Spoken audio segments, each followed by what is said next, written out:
Bab 28. Pria Narkoboy. Fatan baru tiba di Brau sehari setelah ia mendapatkan informasi dari Liz. Ia baru bisa pergi karena ada urusan lain di geng motornya.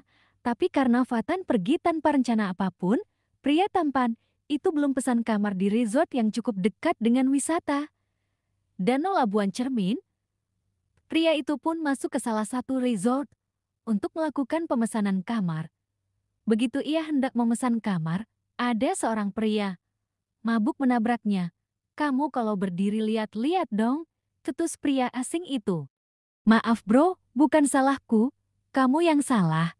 "Siang bolong kok." "Mabok?" Seletuk Fatan tidak terima. "Iyalah, secengut ini malah nyolot. Ajak berantem kamu ha? Ayo sini lawan aku kalau kamu jantan." Tantang pria asing itu. "Aduh pak, jangan bertengkar di sini," keluh resepsionis. "Mbak, saya mah nggak mau ribut. Tapi pria ini yang nyolot," tutur Fatan dalam posisi siaga jika saja pria asing itu menyerangnya. "Kenapa kamu diam? Takutkan kamu sama aku?" "Udah kak, jangan diladeni dia," ujar resepsionis. "Saya mah bakalan tim mbak kalau di nggak mulai." Baru saja Fatan selesai berkata seperti itu, pukulan keras dari kepalan tangan pria asing itu mengenai wajah tampannya. Dan karena kuku pria asing itu panjang, pipi Fatan sampai tergores dan mengeluarkan darah. "Oh Tuhan, kak pipi kakak berdarah." "Hahaha, gitu aja udah keluar darah. Dasar lemah," ejek pria asing. Fatan yang memang notabene-nya bukan orang penyabar, apalagi jika menyangkut harga diri sesama pria seperti ini. Pria tampan itu melayangkan tendangannya ke kepala pria asing. Lalu pria asing itu pun terjatuh dan tersungkur di lantai. Resepsionis yang sedari tadi melihat mereka berdua, menutup mulutnya karena terkejut. "Wah, kerennya," gumam resepsionis. Pria asing itu pun tidak mau kalah. Ia kembali berdiri dan menghampiri Fatan dan menyerangnya secara membabi buta. Fatan yang memang pandai berkelahi itu dengan sangat mudah menghindar dan menangkis setiap serangan, hingga akhirnya pria tampan itu sudah mencapai puncak kesabarannya. Ia pun menarik si pria asing dan membantingnya ke lantai, kemudian hendak memukul habis-habisan pria itu. Di saat yang sama, Alina yang baru saja kembali dari warung melihat semua kejadian yang tadi dari awal. Ia tadinya hendak mengabaikan hal itu, akan tetapi ia mengurungkan niatnya entah kenapa. Dan ketika wanita itu melihat Fatan hendak memukul habis-habisan pria asing, Alina segera mendekati Fatan dan menahan tangannya. "Hentikan Fatan." Fatan menoleh dan melihat wajah cantik penulis itu berada di depannya. Wajah tampan Fatan tidak bisa menyembunyikan senyumannya. "Alina, udah lepasin aja dia. Orang itu lagi nggak sadar. Kamu lebih cocok ngomong kayak gitu daripada ngomong pakai bahasa formal." Lalu tiba-tiba dua orang pria asing lain datang dan membopong pria itu. "Maaf kak," ucap mereka berdua pada Fatan dan Alina, kemudian membawa pergi teman mereka itu. Alina, Fatan dan resepsionis terus melihat mereka pergi sampai mereka tidak terlihat lagi. Kemudian Fatan pun segera menoleh ke arah Alina. "Alina, kenapa kamu liburan tapi enggak ngajak-ngajak?" "Ngapain aku ngajak kamu? Siapa kamu? Apa hubungan kita?" "Judes banget sih Alina.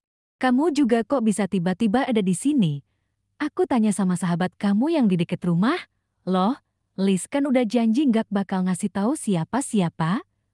Fatan bisa melihat dengan jelas raut wajah kesal Alina. "Aku yang paksa dia. Aku juga mengancam dia nggak bakal bisa pergi ke kantor kalau dia nggak mau ngasih tahu." "Kamu ini Fatan, kenapa kamu kayak gitu? Liz itu sibuk-sibuknya saat ini." "Maafkan aku Alina. Jadi tolong kamu jangan marah sama Liz nanti." "Ya, aku mah nggak bakal marah sama Liz.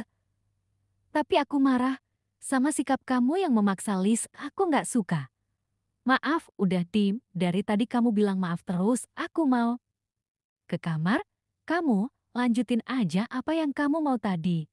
Setelah Alina menyelesaikan perkataannya, ia pun pergi dan meninggalkan Fatan sendirian. Hafid, aku rasa tidak akan mudah, gumam Fatan. Pria tampan itu pun segera menuju resepsionis lagi untuk melanjutkan apa yang tertunda tadi. Maaf kak, sekarang kamar di resort kami sudah full. Ucapnya tiba-tiba. Loh kok bisa? Iya, barusan saja ada yang booking dan ada 5 keluarga. Jadi, kami mendahulukan mereka karena kakak masih sibuk dengan perempuan tadi. Terus aku tidur di mana? Ethan sedang sibuk memilih pakaian yang harus ia bawa untuk menyusul Alina. Ia memilih pakaian yang selalu dipuji oleh wanita itu sebelumnya. Aku jadi teringat masa-masa sulit Alina di awal karirnya. Gumam Ethan, suasana hatinya sangat gembira. Hatinya penuh dengan harapan agar Alina nanti bisa mengerti alasannya. Berpikir positiflah Ethan, Alina itu wanita yang baik, dia yang terbaik dari yang baik, dia pasti akan bisa memahamimu. Ucap Ethan pada dirinya sendiri, lalu terdengar suara ketukan pintu dari luar. Pak, panggil Rio. Ethan segera bergegas untuk membukakan pintu, kemudian Rio masuk dengan tangan yang penuh dengan cemilan. Pak, kenapa Bapak beli cemilan banyak banget sih? Tanya. Rio heran karena Ethan bukanlah orang yang suka cemilan seperti itu. Ini bukan untukku, tapi untuk orang yang spesial. Kembali ke resort, warna langit mulai kemerah-merahan karena matahari yang perlahan akan terbenam. Tapi Fatan masih belum mendapatkan kamar kosong. Seluruh tubuhnya mulai terasa lengket. Astaga, kenapa sial sekali aku hari ini? Gumam Fatan yang duduk di tangga di depan resort, sedangkan Alina baru saja selesai mandi dan hendak membuat jus buah. Tapi di saat yang sama, resepsionis resort menghubunginya. Halo, ini siapa? Mbak, ini aku yang ada di meja resepsionis. Iya, kenapa Mbak? Itu loh Mbak, teman Mbak yang tadi masih ada di depan resort. Dia tidak mendapatkan kamar kosong. Aku khawatir dia akan tidur di tangga itu. Baiklah, kalau gitu aku ke sana sekarang. Beberapa saat kemudian penulis cantik itu tiba di tempat Fatan yang tengah melamun. Alina pun duduk di samping.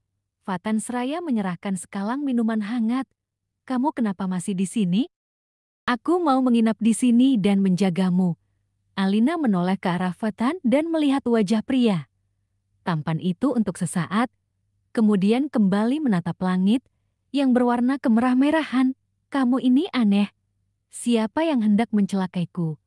Siapapun itu, jika ada maka akan aku habisi dia.